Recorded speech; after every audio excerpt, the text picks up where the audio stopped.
的消息来看，有民众去麦当劳用店内的杯仔啉饮料，也毋过感觉味怪怪，长期身体是无介爽快，去看医生。医生是讲消化道着伤了，有可能是杯仔洗无清气，有清洁剂。也毋过麦当劳是强调讲清洁用品、设备、佮员工的操作是拢无问题。台中市的食安处嘛有去查，嘛无查到有违规。诊断证明书顶原写讲烧着消化道。台中有民众伫这个月2日到台中大雅的这间素食店食饭，用来用的杯仔啉凉的，第一喙就感觉有刺激味，想讲应该无安那，佮继续啉几喙，但愈啉愈感觉这种奇怪的味愈高，迄当中嘛随向店家来反映。他一开始喝是有感觉些微的这个味道不太对劲啊，跟一般平常会喝到的可乐可能有一点点差异。如果说是他这个有疑似的残留物哦，可能就没有完全的冲洗干净的情况底下，它在烘干，那这一些残留的这一些药剂就会附着在杯底。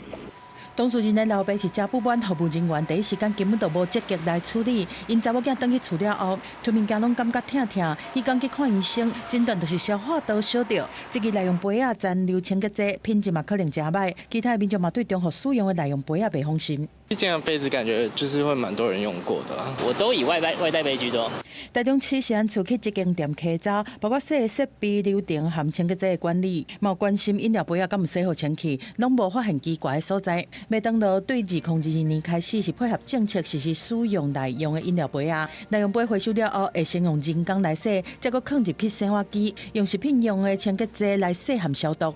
对这摆的事件，麦当劳强调讲，第一时间就对消费者表达关心，而且陪去看医生，检视相关设备和员工操作的定数嘛拢正常。另外，清洁用品的部分嘛拢符合法规。可能会发生吞咽疼痛或者胸痛、背痛。严重的话，甚至会影响呼吸。发生的当下，切记不要催吐，以免造成食道或消化道的2度伤害。医师表示讲，清洁剂内面的酸碱对胃会造成伤害，若是喙吐会造成第2摆的伤害。建议讲，若患者意识是清楚的，应该先用清水也是牛奶甲透过，而且较紧甲送病院。记者综合报道。